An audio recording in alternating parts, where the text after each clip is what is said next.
Qyteti im, shtëpia ime, dialog midis nesh, qytetar, biznesmen, bashki.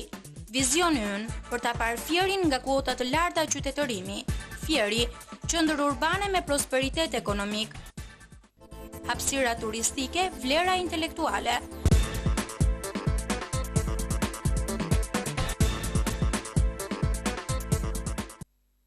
Miq të nderuar, mirëmbrëma dhe mirë se keni ardhur pikërisht në ekranin e televizionit Apollon. Javën e parë kemi ndarë bashkë disa probleme që shqetësojnë sot shëndetësinë, por posa atyre problemeve, një problem që shoqëron sot shoqërinë shqiptare është pikërisht edhe arsimi. Por përveç problemeve që hasen për ditë, kemi dhe reforma të thella në arsim. Për të folur pikërisht për këtë temë, unë kam një panel të ftuarish.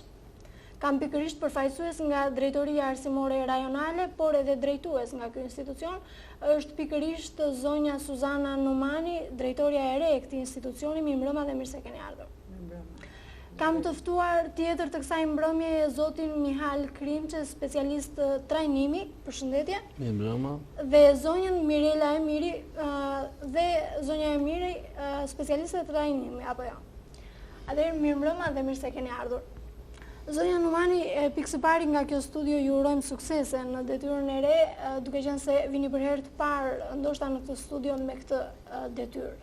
Do doja të dija me pak fjalë cilat janë prioritetet që ju shoqërojnë ju në punën tuaj 4 vjeçare në këtë institucion që po drejtoni aktualisht. Është e vërtetë, arsimi është një nga institucionet më të rëndësishme. Kështu që vetë Ministria e Arsimit, vetë qeveria për 4 vitet e ardhshme ka hartuar një strategji. Ka hartuar strategji dhe ka objektivat e veta për rritjen cilësore të arsimit. Ky është prioriteti i parë, pra rritja cilësore e arsimit. Përmirësimi i infrastrukturës në arsim. Përhapjen dhe shtrirjen dhe zhvillimin më tej të teknologjisë së informacionit. Jo vetëm për informatizimin e shkollave, por për përdorimin e tij pikërisht në përmbajtje në kurrikull, pra në kurrikulën e shkollës. Ka prioritet braktisjen zero të arsimit në përgjithësi. Ka prioritet që reforma të mëtejshme në strukturë, në kurrikull, në përmbajtje. Ka prioritet edhe përmirësimin e teksteve shkollore. Si vjet në klasat e 10, ju e dini që u fut një program i ri për këto klasa dhe ky do të vazhdojnë në vitet në vazhdim në klasën e 11 dhe në klasën e 12. Futja e maturës shtetërore ishte vërtet shumë e rëndësishme, por dhe përmirësimi akoma më tej i kësaj reforme, pra të maturës shtetërore. Integrimin e gjithë komuniteteve për arsimin 4 vjeçar. Janë këto pra njësër objektivash që ka caktuar qeveria dhe Ministria e Arsimit për 4 vjeçarin e ardhshëm. Që ju do t'i përmbushni kësaj apo jo? Sigurisht unë kam ardhur me ato objektiv në atë institucion që të mundohem dhe të përpiqem që ti përmbush të objektiva. Po. Atëherë, zoti Krimçe, flasim gjithandej për reformë, por në fakt pjesa dërmuese kërkon të di në çfarë konsiston reforma në thelb. Sipas jush, ka një domethënie kjo dhe cilat janë rrugët që duhen ndiqen? Po. Tani reforma arsimore, siç plotësoi dhe drejtoria, për mendimin tim ka 3 rrafshe shumë të rëndësishme. Ka për rrafshin filozofik, ka për rrafshin strategjik dhe rrafshin strukturor. Nga pikpamja filozofike, gjithë zhvillimi i reformës arsimore në vendin tonë ka një pikëqëndrim, një objektiv madhor, që është integrimi i arsimit shqiptar në vlerat evropiane të shkollës, sepse gjesa ne kaluam në ekonominë e tregut, shoqëria jonë demokratike nuk mund të aspirojë në Evropën e qytetëruar nëse nuk arrin disa nga këto standarde.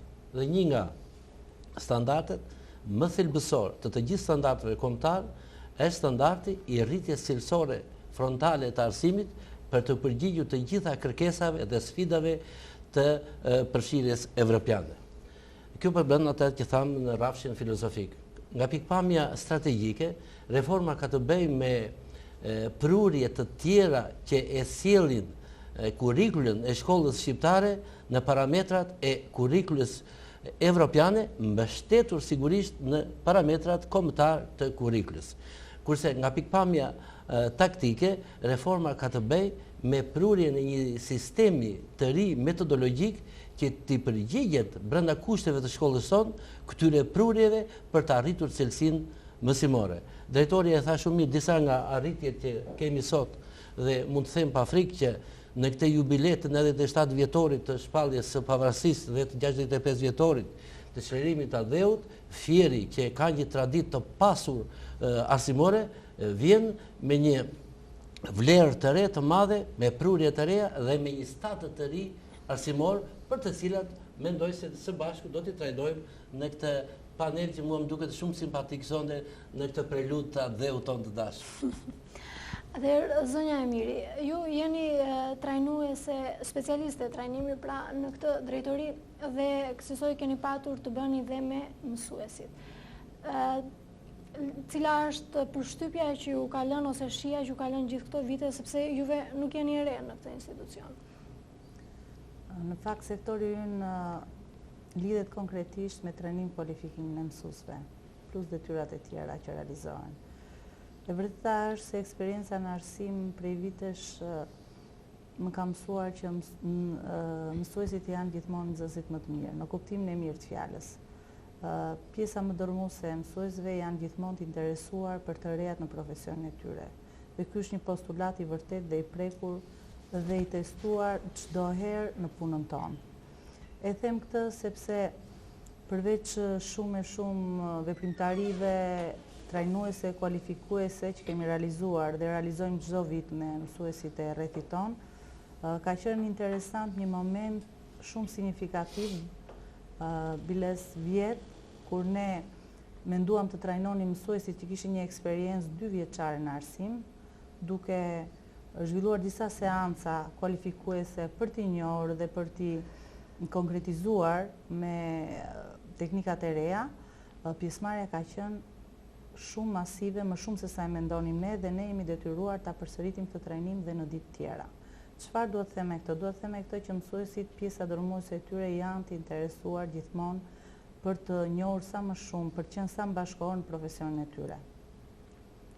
Me këtë duhet të them dhe realisht duhet të përshëndes punën e atyre mira mësuesve, cilët në mënyrë të përditshme dhe të palodhur punojnë me përkushtim me nxënësit, me ata që do t'jenë e ardhmja e vendit.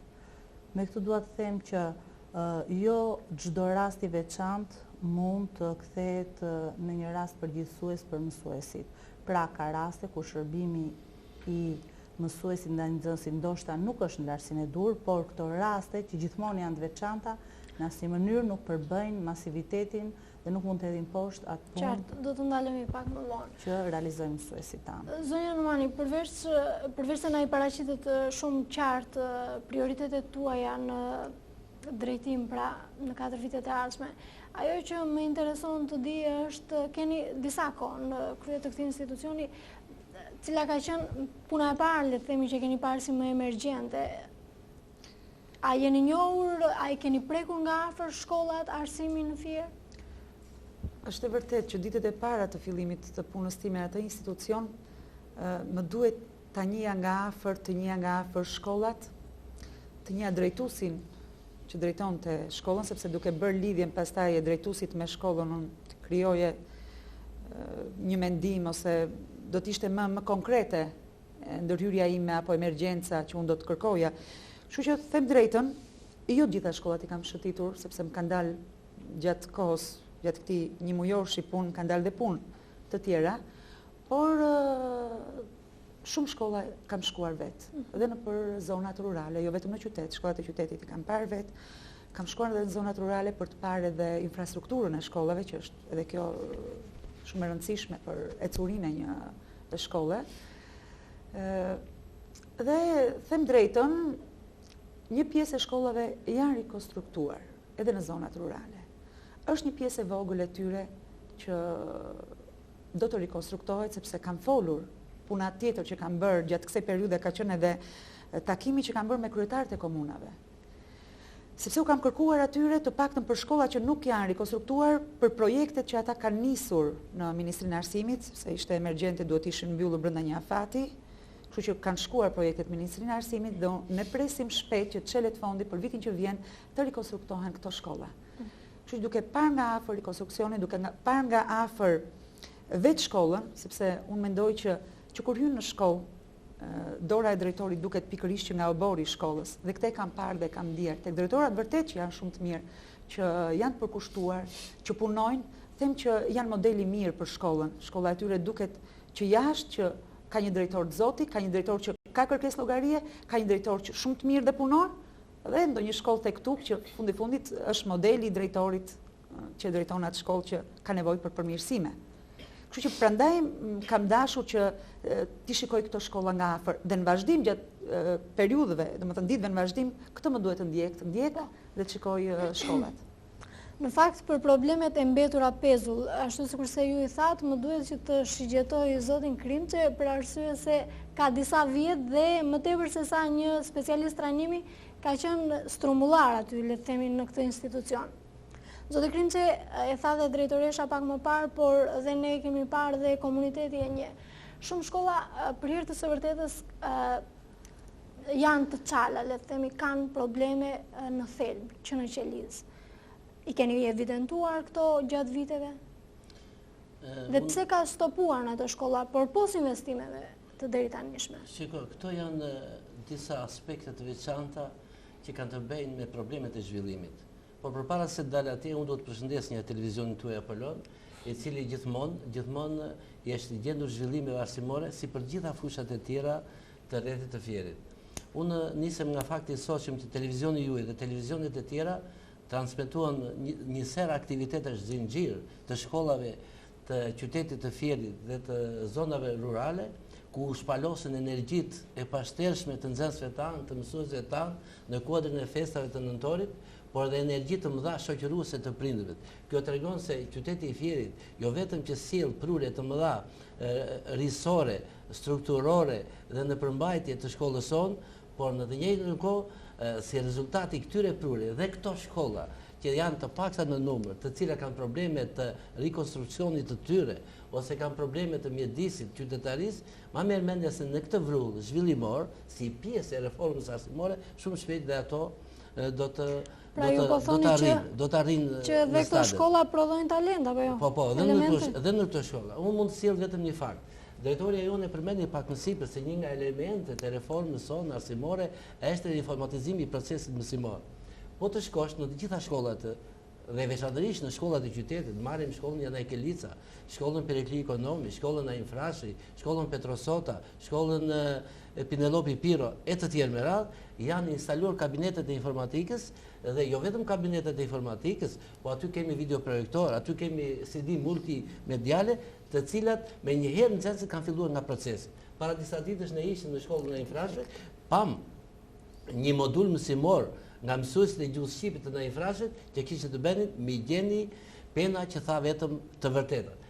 10 nxënësit, 4 të nëndat e kishin marrë përsipër montimin e mjeteve të informatikës dhe u mrekulluam nga një mësim model i gjithë i shoqëruar me CD dhe i gjithë i shoqëruar me anë të teknikës. Po, pra zonja të drejtën ka pas defekte tek Tuk në disa shkolla. Dhe kemi kontaktuar me drejtorët e shkollave, sepse si thot Mihali ka, domethënë informatizimi i shkollave është në rrjet, domethënë gjithë shkollat kanë kompjutera, kanë internet, por ka dhe shkolla që për defekte të vogla teknike, sepse duhet i themi gjërat hapur, jemi në studio dhe na dëgjojnë të gjithë mësuesit apo nxënësit, të cilët merren me që janë çdo ditë pranë kabinetit, ka pasur probleme dhe defekte. Na është dashur të kontaktojmë me Ministrinë e Arsimit dhe Ministria e Arsimit duhet ishte informuar, qoftë edhe për 5 ditor shkëputje të internetit, sepse ajo ka kontratën me firmat, kështu që për çdo gjë ne do të sinjalizojmë Ministrinë e Arsimit dhe them që kjo punë po vendoset në linjë, nuk do të ketë më defekte. Po më vjen mirë, siç tha profesor Mihali, që edhe përdorimi i mjeteve audiovizive dhe kjo është shumë gjë e mirë nëpër shkolla. Them drejtën, kur ka shkuar grupi i inspektimit dhe tek Tuk mbas tyre kam shkuar dhe unë, ka shkolla që i përdorin mirë këto mjete, sepse kanë mësuesin e apasionuar dhe kanë mësuesin e mirë. Mirë, po ka shkolla të drejtën që kanë folur me drejtues, kanë folur me nëndrejtor, i kam thënë që juve duhet jeni ata të parët që t'i vendosni këto në lëndët, në modulet mësimore, në projektet. Si risia. Për mua, më thënë, është një risi që nuk quhet më risi. Ajo duhet quhet e rezauruar në për shkolla. Për mua do t'ishte shumë e domosdoshme dhe duhet ishte vendosur pothuajse në shumë orë. Gjatë ditës mësimore se cili mësues do ta përdori. Pra, këtu them që jemi pak të vonuar, sepse është futur, por duhet futet akoma më shumë. Se cili mësues e ka për detyrë që në lëndën e vet ta përdori partjetër teknologjinë e informacionit. Sepse nxënësi sot ecin, duhet jetë edhe mësuesi të eci me ritmin e... Shiko, më falë, drejtoria arsimore në këto ditë, mbas trajnimit të 30 mësuesve që vitin e kaluar morën trajnimin për informatikën, kemi grupin e dytë dhe dje dhe sot kemi marrë kërkesat e shkollave të tjera që nuk kanë të trajnuar mësuesit, edhe bashkë me shefin e trajnim kualifikimit si sektor ne mendojmë që brenda një afati të shkurt do kalojnë trajnim të gjithë mësuesit e informatikës. Po ka dhe një problem tjetër shoqërues që vetë gjithë mësuesit, vetë moshat e nxënësve janë të dhënë tani pas informatikës dhe kjo është një klim gjithëpërfshirëse që shumë shpejt do t'ja shikojmë frutet masivisht. Atëherë, zonja Numani, zbresim pak në bazë, le të themi, gjumë e popullin, për arsye se e di që në këtë ekran janë ngullur, le të themi, të gjithë mësuesit dhe po dëgjojnë, gjithë sy dhe vesh. Aktualisht, si paraqitet normativa për mësuesit, si paraqitet numri i mësuesve dhe përpos profileve të tyre. Nëse ka një lëvizje që do të quhet lëvizje, ku konsiston kjo? Them drejtën, më thënë... Ka kërkesa për mësues të rinj, për të qenë më e qartë në pyetjen time? Unë e kuptoj pyetjen tuaj. Përgjegjësia e burimeve njerëzore këto ditë me këtë punë është marrë me verifikimin e kuadrit arsimor. Ka tek këtu probleme. Problemet janë të vogla, sepse mësuesit janë me arsimin përkatës, kur japin, mësuesit janë me arsimin përkatës, por ka tek këtu, do të thënë, kjo puna e burimeve njerëzore, unë them që duhet ishte parë me studiuar, përpara se unë të shkoj aty, sepse tani më duhet që sigurisht që aty do është puna konkrete përgjegjëses dhe imja, se burimet njerëzore në institucion janë më të rëndësishme, sidomos në arsim. Po nga verifikimet e bëra, deri tani nuk ka mësues pa arsimin përkatës. Themi drejtën, është ajo pjesa 20% e mësuesve që janë me pedagogjike, por këta kanë vitet e punës. Kanë vitet e punës, kështu që këta nuk mund të lëvizin, sepse kanë mbi 20 vjet punë dhe mësues të mirë. Kështu që nuk themi që ka pa arsimin përkatës. Tani kërkesat... Tani, po, pikërisht janë rreth 700 apo jo? Më shumë se 700, janë më shumë se 700. Studentë që kanë mbaruar në degë të ndryshme dhe që presin për një vend pune. Nuk e di, ka një shpresë, ka një dritë jeshile për ka studentë që kanë studiuar për 4 vite me radhë? Është e vërtet, Melinda, është pika më nevralgjike, do me thënë që shikoj unë në arsim. Ka njerëz që vërtet ka të rinj dhe të reja që janë diplomuar dhe presin dhe shpresojnë për ditë që të fillojnë punë. Mirë po, mundësit janë të pakta. Mundësit janë të pakta sepse është mbyllur kjo pjesë, ne jemi në mes të vitit dhe nuk jemi në fillim të vitit që fillojnë dhe bëhen gjërat. Duke qenë në mes të vitit, dritë mund të hapet vetëm ndonjë leje lindje, ndonjë largim, do me thënë, sepse dhe organika nga ministria shkurtohet, sepse si pas numrit të nxënësve që ne kemi nisur në ministri, kështu që normale, ai numër është më i ulët. Atëherë do ndalemi pak më vonë. Zotë Krimçe, jo vetëm si punonjësi kësaj drejtorie, por dhe si mësuesi vjetër. Nuk mendoni se ka ardhur koha që të disiplinojnë ose të krijojnë raporte me studentëve që priten në dyert e auditorëve me ata që sot tregu kërkon për punë? Keni shumë se më duket sikur kemi prurje dhe s'kemi vende pune. Ky është paradoks. Ne edhe Mirela e di shumë mirë që të paktën këto 3 vitet e fundit të gjithë studentët që vinë për të bërë praktikat pedagogjike në rrethin e Fierit, ne jo vetëm i kemi pritur mirë, po edhe i kemi shoqëruar Por kjo ka të bëjë me filozofinë e aktualitetit dhe perspektivës së shkollës. Do me thënë, jo të gjithë ata që mbarojnë një shkollë të lartë, sepse kërkesa dhe oferta e tregut është e tillë që kërkohet një studim më i madh, qoftë edhe nga dikasteri, i numrit të universiteteve që prodhojnë mësues dhe i raporteve lidhur me vendet e punës. Vetë praktika, vetë zhvillimet demokratike dhe në sistemin arsimor do ta disiplinoj detyrimisht këtë problem. Megjithatë, ne si sektori i trajnimit kualifikim dhe drejtoria arsimore disa herë edhe kemi shkruar në gazetë mësuese pikërisht për të raporte që duhet i përgjigjen sa më ngushtësisht nevojave të akute që ka arsimi sot dhe perspektivës studimore. Bile kemi arritur deri atje sa ndoshta ka filluar dhe Ministria e Arsimit që për lëndët matematik, fizik, po e japin prioritet edhe bursave studimit për studentë, sidomos për zonat malore, edhe prioritetet e tjera, edhe për lëndët tjera që... Pra shikojmë vendet më prioritare, që ka nevojë. Të mbetemi tek e njëjta temë pikërisht tek mësuesit. Mos ndoshta se për hir të së vërtetës të gjithë dim që sa është studiuar vite më parë, sa studiohet aktualisht dhe sa pritet, sa parashikohet të studiohet. Zonja Miri, do doja që të më sqaroni, a ka sot mundësi që të fitojmë më i miri? A ka konkurse sot për mësuesit dhe a mund të shpresohet se një ditë do të qëndroj dhe do ta mbaj vendin e punës pikërisht ai që është më i zot, më i aftë? Realisht kjo është një pyetje shumë e gjerë, e cila do disa analiza, jo një analizë të vetme. Megjithatë, unë do të flas nga një vështrimi im, domethënë, dhe nga përvoja që kemi.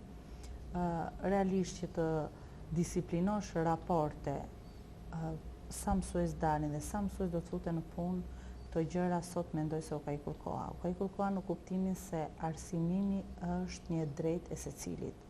Ne nuk mund të kufizojmë studentët ose maturantët që duan të vazhdojnë një shkollë të lartë. Pra, shkolla nuk mund të jetë tabu. Arsimimi është një drejtë e secilit dhe secili duhet ta gëzojë këtë drejtë.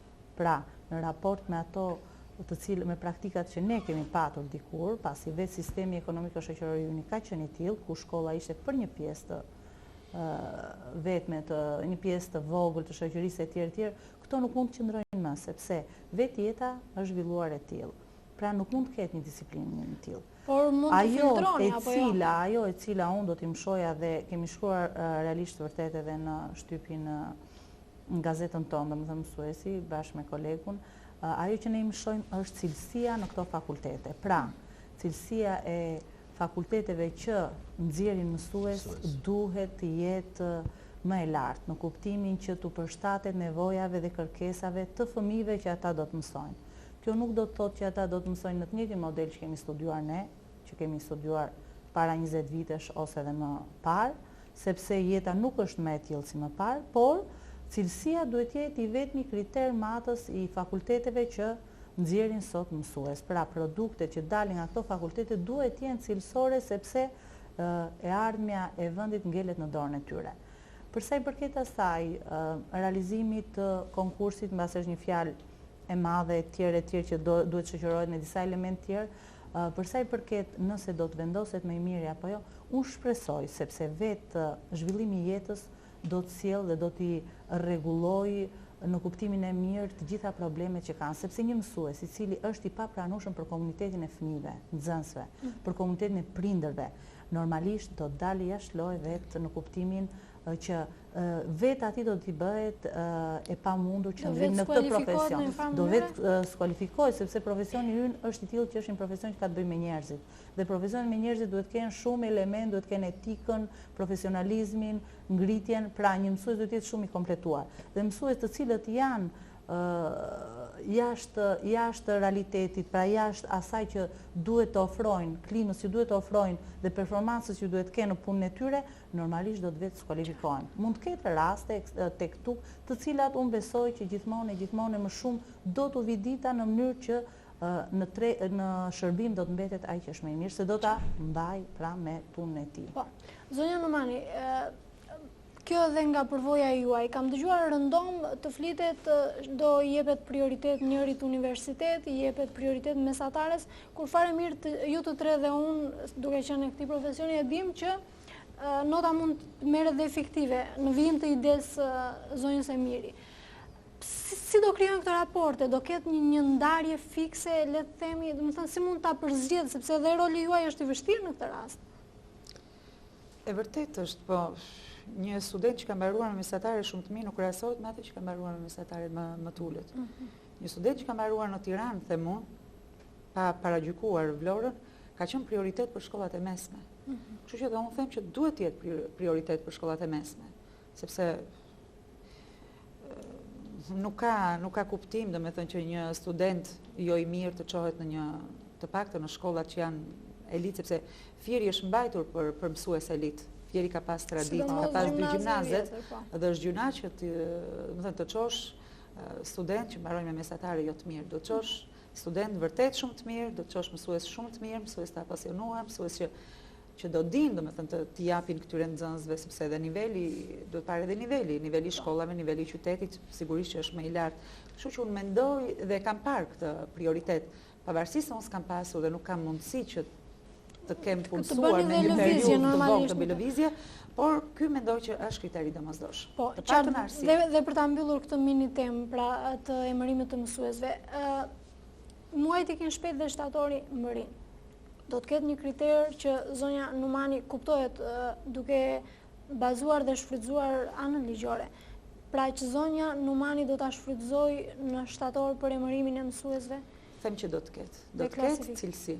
Do të ketë studentët që janë më të mirë, që janë më cilësor. Unë them që do mundohemi patjetër që ata do të jenë të parët, pastaj pjesa tjetër. Qartë, dhe diçka tjetër. Në zonat rurale është pak vështirë ndoshta për gjetur mësues të profilit, e keni ndeshur këtë vështirësi ose e keni evidentuar gjatë këtyre kohëve? Është e vërtetë. Kjo ka ardhur sipas mundësive që krijon shkolla, sepse nga që klasa dhe numri i nxënësve është më i vogël, nuk ka klasa paralele dhe do duhet që një mësues që ngelet me mpakor jep dhe informatikën. Një mësues që ngelet me mpakor jep edhe vizatimin, një mësues jep edhe fiskulturën, domethënë jo siç ndodh me shkollat e qytetit, që janë shkolla të mëdha dhe gjërat janë më të mësuesit janë më të profilizuar dhe por aty sipas nevojave të shkollës.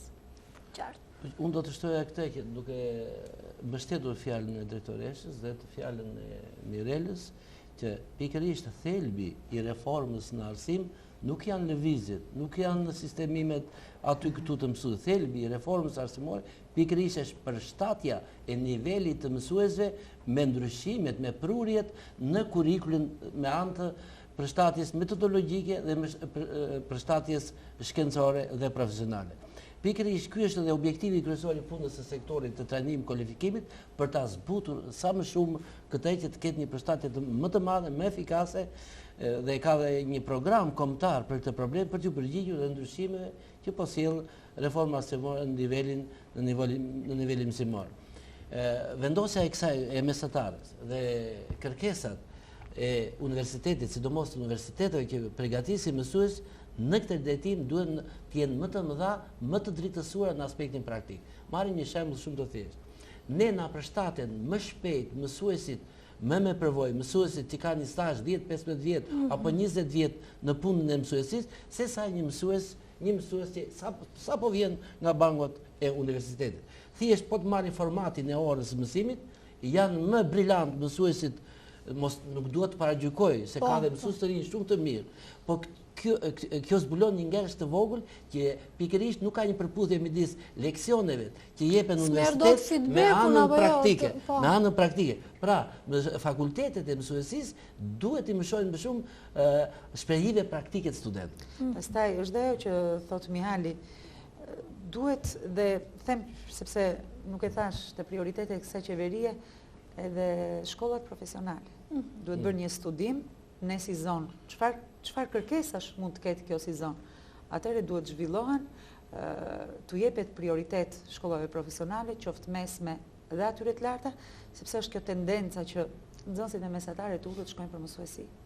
Kjo është vërtet e dhimbshme, do të shkosh për shfatkeqësi për ky është fakt vërtet shumë i dhimbshëm, sepse që në momentin që ti do dalësh para nxënësve, duhet të jesh shumë Në fakt, jo anë për hir të së profesionale. vërtetës vetë shoqëria duke se e ka lënë profesionin e mësuesit në këto stade, apo jo, Shqiptar, zoti Klinçe? sepse Ka mbetur si kur studenti më i mirë shkonte për roli i mësuesi. mësuesit në fakt ka qenë i shenjtë dikur para 20 vitesh apo Por jo? më pëlqen Prapë- fakti, prapë më është fal, shenjtë. më pëlqen fakti që në këto 4 vjeçar i është dhënë prioritet atë që tha dhe mjali studentëve që do të shkojnë për matematik, fizik, kimi, të paktën për lëndët shkencore, se do kemi problem me prurjet e reja për lëndët Sepse shkencore. s'ka kërkesë në Sepse fakt. s'ka, i është dhe dhënë prioritet pagesa dhe ka nxënësit. ndryshuar, Në vitin e gjë që parë do është- të jenë nxënësit e mirë, do të jenë fare pa pagesë, vitin e dytë sipas notave dhe ai me mesatare 8 do të marrë bursë. Kjo stimulon të paktën këtë, sepse duhet dhënë patjetër një zgjidhje emergjente, të paktën këtë e shikoj diçka të mirë që është bërë nga Ministria e Arsimit, nga qeveria, sepse vërtet do ishte Që ta marrë, problem. jo, që të sqarohen dhe nxënësit, Po. ka nisur nga zbatimi kjo apo jo?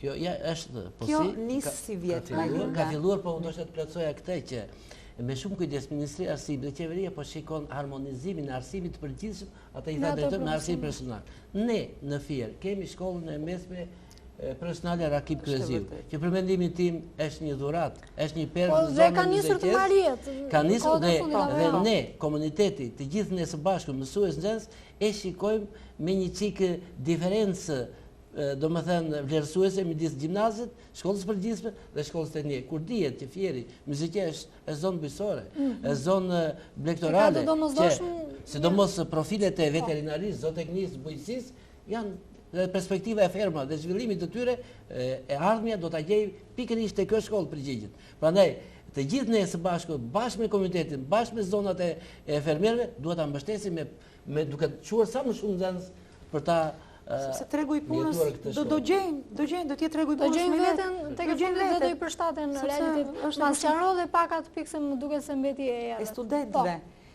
Studentët që mbarojnë me mesatare mbi 8, nëse shkojnë në fakultetin për matematik, fizik, kimi, të paktën mësuesit e lëndëve shkencore, e kanë bursin automatikisht të marrë. Edhe përsëri prap me këtë mesatare, kanë marrë në vitin e parë këtë mesatare sepse në shkollat e tjera do të kish mesataren 10 që ta fitosh bursin.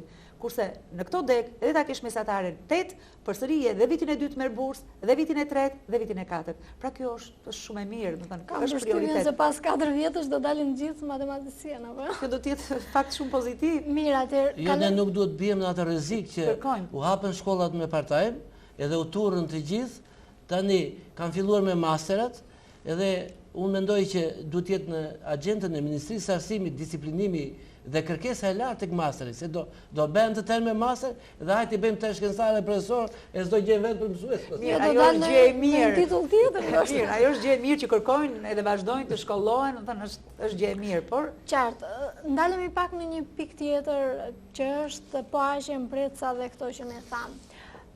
Rëndom janë zhvilluar kurse pa kriter duke shfrytëzuar mësuesit, rolin e mësuesit dhe duke shpërdoruar detyrën.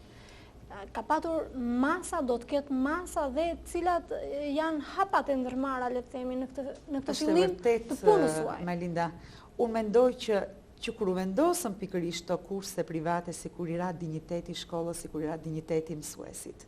Mësuesi ka qenë një figurë ka që nderuar të paktën për ne, për brezin që kemi qenë dhe mësuesin e shikonin e shenjtë, shumë e shenjtë dhe shikonin midhur, se na duke ndonjëherë jo njëri i zakonshëm mësuesi, sepse mësuesi atëre për hir të rritjes së cilësisë ishte i detyruar të bënte konsultime. Edhe ato kurse, domethënë jo kurse private, por bënte konsultime dhe i bënte me shumë ndërgjegje, i bënte me shumë shpirt, sepse ja kërkonte puna që ai duhet patjetër nxënësi i tij të kishte rezultate shumë të mira, sepse ishin dhe rezultatet e tij. Dhe kështu duhet matet një mësues. Nëse klasa, se ne ngelëm me atë, ha se kjo klasë këto nivel. Jo, unë them që puna e një klase matet pikërisht nga mësuesi. Nga mësuesi, po tjetë mësuesi shumë i mirë, atëherë edhe klasa do të ketë ecuri shumë të mirë. Por kjo vlerë vërtet e ra. Rambas viteve 90, kur shkollave dhe ti u pati hallakati, ndrime sistemesh, edhe ju turën, më thënë, kurseve, vetë mësuesit kurseve private, edhe nxënësit kurseve private. Kjo them ishte, si kur doli, dhe më thënë, kjo situatë ishte vërtet, është problematike për prindrit që duhet i çojnë fëmijët në shumë kurse, dhe kjo është fatkeqësi sepse të shikosh të ardhurat pastaj që prindri duhet investoj për këto është gjuna që duke pasur shkollë dhe të bëj fëmija kurse private. Ka ndodhur dhe rëndom, do me thënë që dhe detyron mësuesi me keqe akoma, që detyron sepse jep lëndën dhe detyron që ai fëmijë të shkojnë në kurs. Kjo është vërtet. Dhe mua më vjen mirë që Ministri i Arsimit, që njeh shumë mirë arsimin, që është shumë i kompletuar në këtë fushë, e kapi situatën. Sepse vërtet kanë ardhur çdo vit qarkore që ndaloni kurset, e ndaloni, por jo një udhëzim që hyn në fletoren zyrtare dhe ky është ligj për ne. Dhe them që tani kur ky hyri, kur erdhi ky udhëzim, pak ditë, kemi folur me drejtorat e shkollave dhe u kemi lënë detyrë që në mënyrë absolute të ndalohen kurset private. Them që nga java që vjen më duhet të bëj anketat, takimet me drejtorët, nëse ata pikasin mësues të shkollave të tyre që bëjnë kurse, që s'kan ndaluar kurset, duhet bëj anketat së bashku me sektorin e trajnimit dhe të inspektimit, duhet bëjmë anketa me nxënësit në gjitha shkollat e qytetit dhe pastaj më gjerë, me qëllim për të parë që ku jemi me punën, sepse udhëzimi i ministrit, se diskutohet shumë ajo, vendosja orë 7, lodhje për mësuesët. Do të ndalemi pak më vonë, por te kurset, masat që do merrni. Do të them që do të marr masa. Sepse un kam një përgjegjësi mbi shpatulla. Derisa ai udhëzim ka ardhur në drejtorinë arsimore, un jam në atë institucion dhe përgjegjësia e parë është mbi shpatullat e mia. Atëherë s'mund ta mbaj këtë përgjegjësi. Un këtë përgjegjësi e kam ndarë me drejtorët dhe drejtorët duhet të jenë ata që duhet patjetër të marrin ato masat për të sinjalizuar drejtorinë arsimore, anketat që ne do të bëj, dhe unë do të marr masa ndaj këtyre mësuesve. Duke i qarkulluar, po qoftë dhe duke i pushuar nga puna. Pikërisht, kur nuk ka ndëshkime, duket sikur nuk ka zbatim ligji, apo jo? Biles që kur ka ardhur aty dhe sektori i inspektimit, ne kemi marr masa dhe ndaj mësuesve, kur kanë shkuar për inspekti që kanë gjetur tek këtu kjo problemet vogla, unë them që janë po merren masa. Pra me pak fjalë, zonja Numani deklaroni nga studia televizionit Apollon që kushdo mësues që do të gjendet me kurse, do të ndëshkohet. Po, patjetër. Them dhe me vullnetin e mirë do ta zbatoj. Pra do ta kontrolloni mësuesin nëpërmjet nxënësve? Nëpërmjet nxënësve. Sepse s'mund të flasim për orarin, duke qenë se më përmendët orën e 7, për t'i thënë stop kursit, sepse mësuesi deri në orën 2 do të qëndrojë në shkollë. Pra deri në orën 14. Dikur qëllimi aty mos ta kuptojmë një gjë formale që mësuesi do rinë deri orën 7, pavarësisht se kjo u bën për hir të rritjes së cilësisë së arsimit, kjo ora e 7. U pasi e domosdoshme dhe u pasi e nevojshme që nxënësi ka nevojë për konsultime. Sepse nëse nxënësi do të mbushet me këto konsultime, atëherë unë them që s'do të ketë nevojë për kurse, sepse më erdhi shumë mirë tek shkolla që un kam afër, shkova një ditë me një pjesë të stafit, edhe kishte nxënës të cilët kishin shkruar emrin në anketat që kishin bërë drejtoria së bashku me mësuesit, që ku është preferenca jote për të punuar më shumë, sepse do të punojnë nxënësit në lëndët shkencore, po do të punojnë dhe në ato qoftë edhe argëtuese, qoftë edhe lëndët sportive. Kështu që një pjesë e nxënësve kishin kërkuar matematikën një herë në javë, një pjesë kishin kërkuar fizikën dhe kishin shënuar emrat dhe do të ndahen sipas vërtet infrastruktura në disa shkolla është pak problem, është pak të dy turneve, por me dëshirën dhe me vullnetin e mirë të drejtoreve dhe të mësuesve, unë them që do të arrihet diçka. Do të thonë të arrihet diçka e mirë që të jetë dhe funksionale, sepse nuk ka kuptim që të bëhet të rinë mësuesit me atë idenë që po rrim orën e 7 dhe jo, kjo do të jetë funksionale. Shiko, ka një duke parë, e tha shumë mirë drejtoresha, duke parë këto vitet e fundit që shkolla mbaronte në një dhe drejtorët e shkollave, mësuesit, qeveritë e nxënësve, këshillet e prindërve nuk gjinin dot një minutë kohë të bënin një takim, të bënin një debat, të bënin një mbledhje. Dalja e këtij udhëzimit të Ministrit të Arsimit është një gjetje shumë e zgjuar dhe që për mendimin tim ka një filozofi të madhe përfshirëse brenda. Pse ka filozofi? Ky udhëzim ka 3 rrafshe. Ka rrafshin e konsultimeve, ka rrafshin e rrethave jashtëkollor, ka dhe rrafshin e veprimtarisë sportive. Domethënë, ne si mësues nuk duhet ta minimizojmë siç ka ndodhur edhe siç dëgjojmë në shkolla të ndryshme që ora e konsultimeve. Jo, kjo është orë që do zgjidhë gjithë shkolla. Dikush do bëj konsultim, dikush do merret me rrethet jashtëkollore, dikush do merret në palestër, dikush në futboll, dikush në voleboll, me qëllim që gjatë kësaj ore nxënësit të gjithë e performojnë ditët mësimore për bukuri edhe ka ndonjë zbrazëtir, plotësohet ajo, plotësohen gjitha kërkesat, edhe ikin ditën tjetër të punës, sepse po u redaktuan në këtë mënyrë, u mbet ajo që quhet fleksibiliteti ditor. Shkolla dhe ky udhëzim vetë ka fleksibilitetin brenda. Prandaj gjithë secili në këtë shtesë të ditës së punës do të gjej veten e tij, bile është menduar edhe në perspektivë që kjo do shikohet me shumë vëmendje, vetë u prindi duke parë që nxënësi i tij gjatë një ore merret me veprimtari të ndryshme, vetë kjo do ta sposojnë, do ta nxjerrin jashtë loje gradualisht edhe kurset private.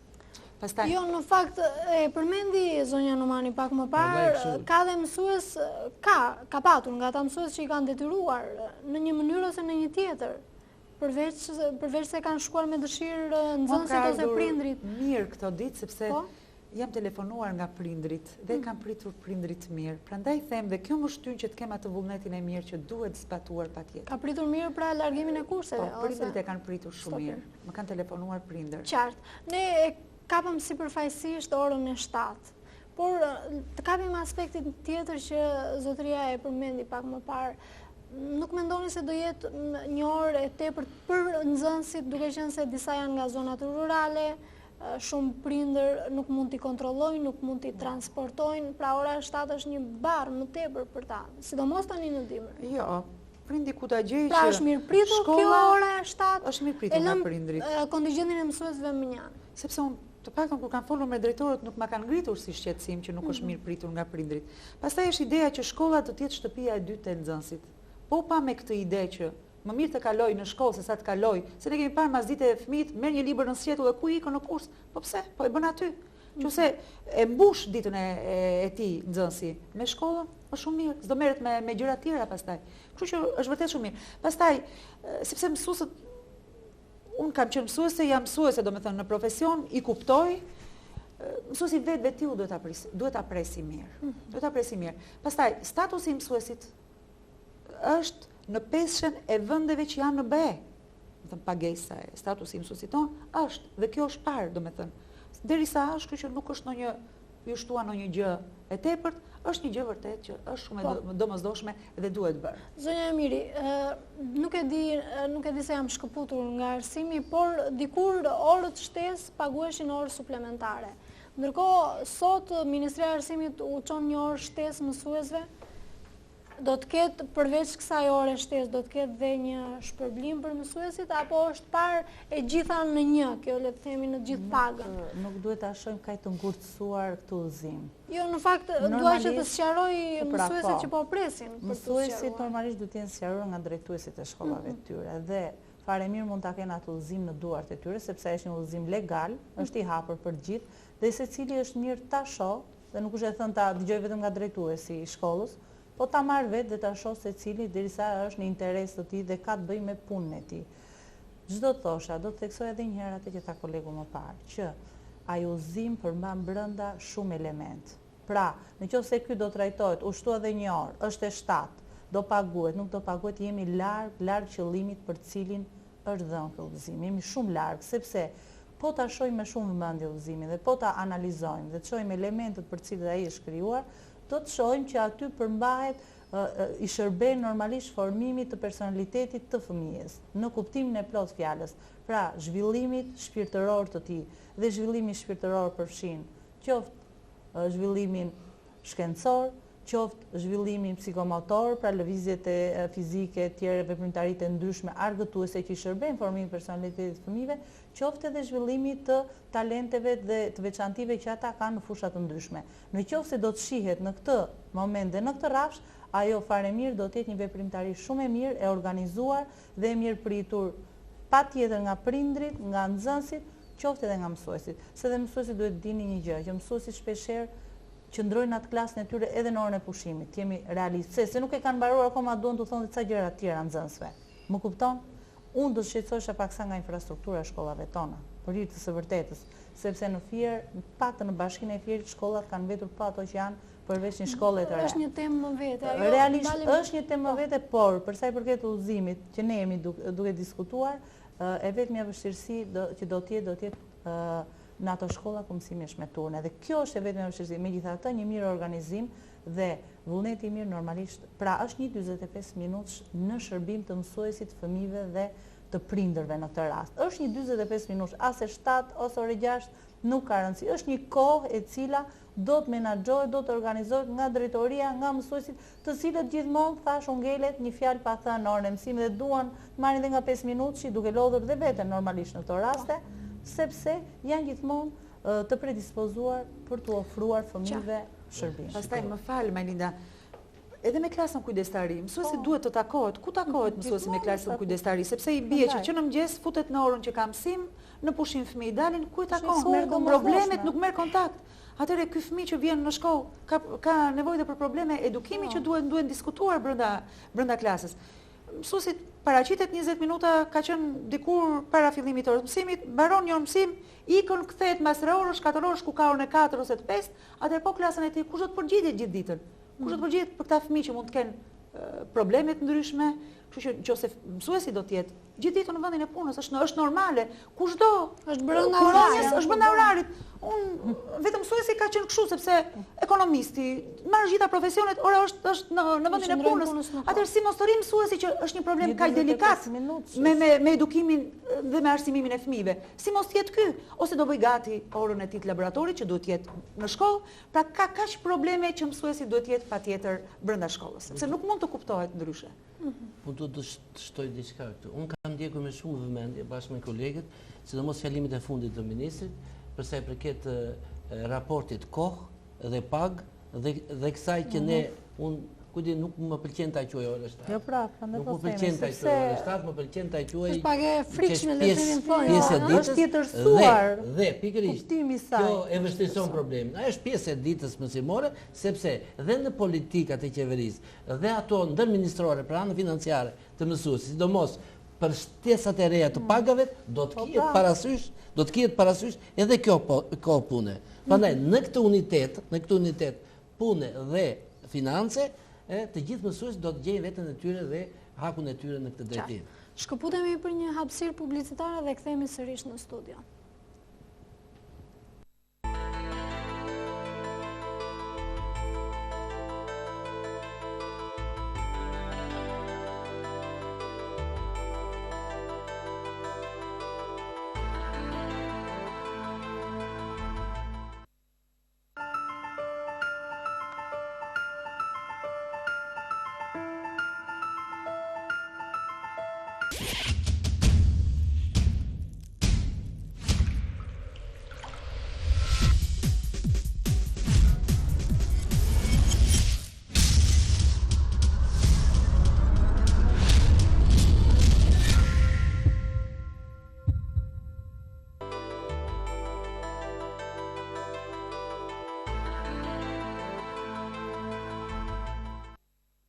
E pra jemi rikthyer sërish në studio pas kësaj hapësire publicitare. Kemi folur për kurset e mësuesve, kemi folur për orën 7 dhe problemet të tjera të arsimit, por ajo çka më intereson tjetër dhe kam përshtypjen ashtu si mua këtu në studio dhe shikuesve që po na ndjekin është dypunësimi i mësuesve. Kur më thoni që janë mbi 700 mësues të rinj që po presin, kam përshtypjen se përpara syve më del një panoramë e dhimbshme. Ka mësues që punojnë në 2-3 punë, pra shkolla private, shkolla shtetërore, dikush në këto qendrat e lëndëve të huaja ku ta di unë, ndërkohë që shumë elemente të tjerë qëndrojnë pa punë. E keni parë si prioritet, cili është koncepti juaj apo filozofia juaj në këtë drejtim? Vetë udhëzimi i ministrit thotë, mësuesi që punon në sektorin publik nuk i lejohet të bëj mësime të jetë, bëj mësime dhe kurse privat. Pra e thot, nuk duhet të jetë dhe të japi mësim diku tjetër. Sepse ky mësues gjithë për ditën i dalin 2 orë, pushim duhet vrapoje të shkoj tek shkolla tjetër, private që të japi mësim. Jo. Ka pasur një bashkëpunim shumë të mirë me shkollat private, ata më mirë kuptuan dhe u lash një afati i fundit ishte për këtë javë, kështu që javës tjetër nuk do të ketë mësues të dypunësuar. Nuk do të ketë mësues që punojnë në shkolla private dhe punojnë në shkolla shteti. Kjo, thënë, në mënyrë kategorike është prerë dhe më duhet që javës tjetër të inspektoj dhe të shikoj që mos ketë mësues të dypunësuar. Pra ju po thoni që kjo javë i ka dhënë dhe një rrugë, le të themi, problemit apo jo. Por ajo çka më intereson të di se ndoshta hapen vende të reja pune, kanë preferuar privatin apo preferuan që të qëndrojnë tek universitet se vlen për të sqaruar. Në fakt kanë patur me pak orë, sepse privati ka marrë me pak orë. Se po ti merrte me shumë orë normale do t'i kishte marrë. Stafin e tij qëndroi. Efektiv. Jo mos e ndoshta ishte lajm i ri. Edhe me atë mirë do ishte po. Jo, unë do zgjedh, më ka kërkuar një dy shkolla private që a ka mësues të mirë nga këta që kanë mbaruar që të paktën, që janë me master, kanë mbaruar mirë, ti marrin për atë pjesën e orëve pak orë që ata kanë, sepse në shkollat private sigurisht kanë pak orë, sepse duke patur 20 orë aty nuk mund të kenë më shumë se 5 orë apo në privat, kështu që nuk e di. Shpresoj që po të kërkojnë ndonjëri privatin dhe të mos rinën në shtet, do hapen. Rritja e mirë e rrogave nga ana e shtetit po bën që më shumë mësues po kërkoj shtetit tani.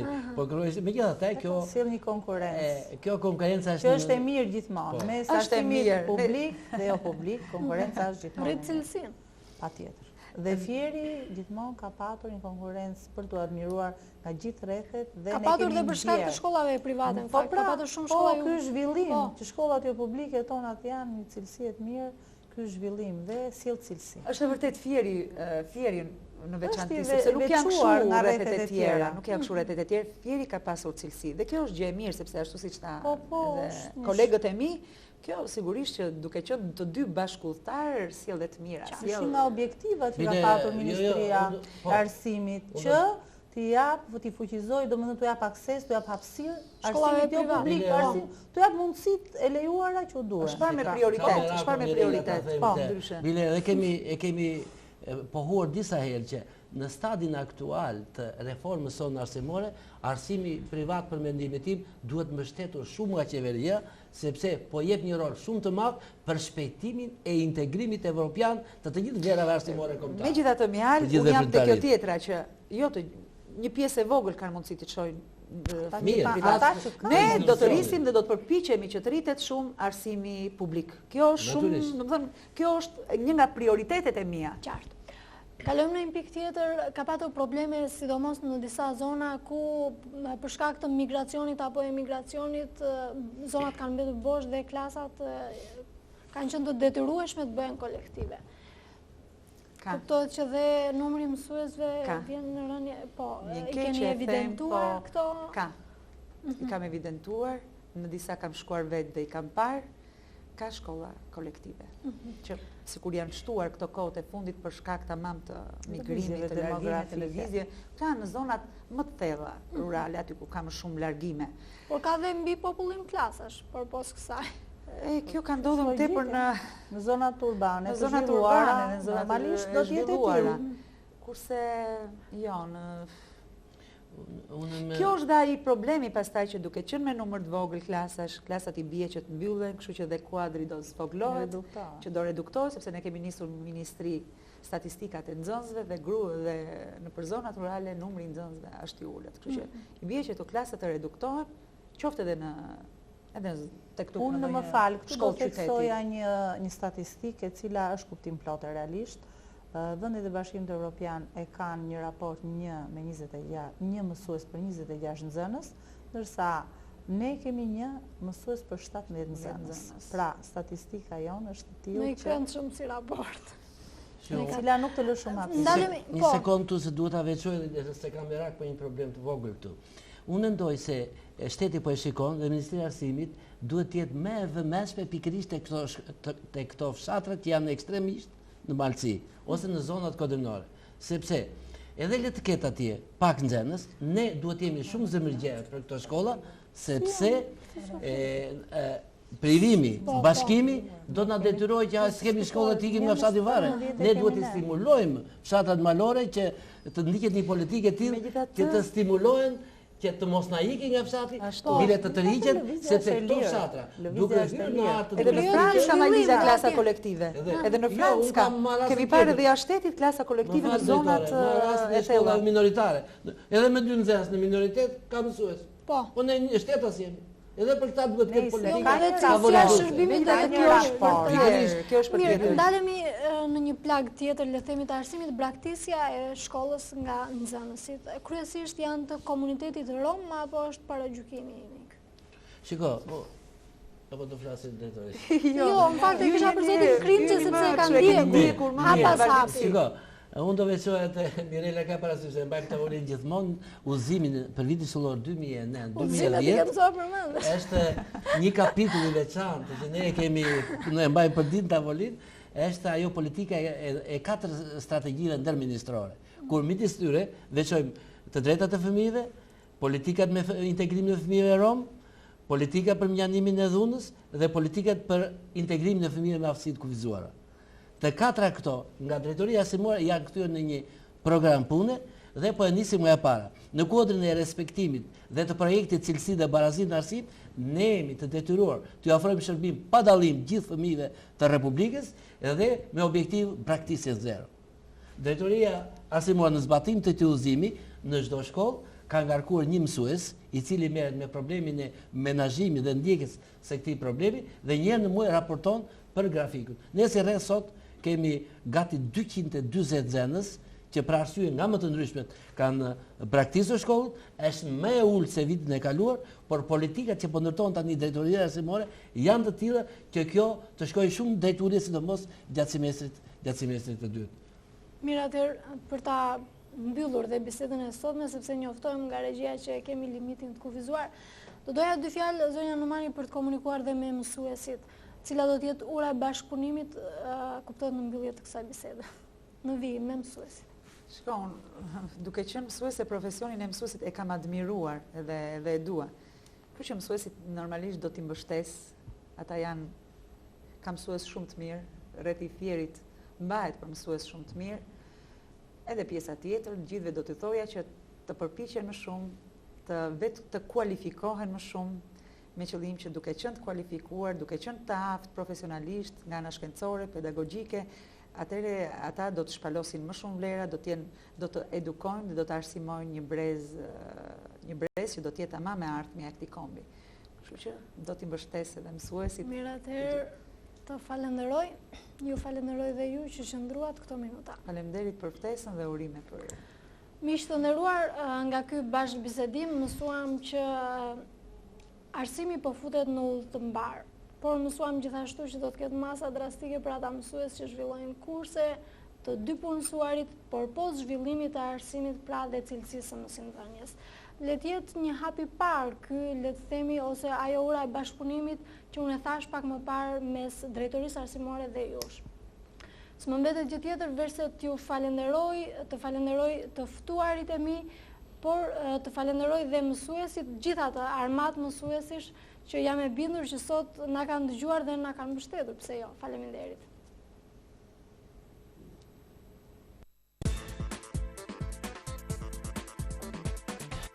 Qyteti im, shtëpia ime, dialog midis nesh, qytetar, biznesmen, bashki.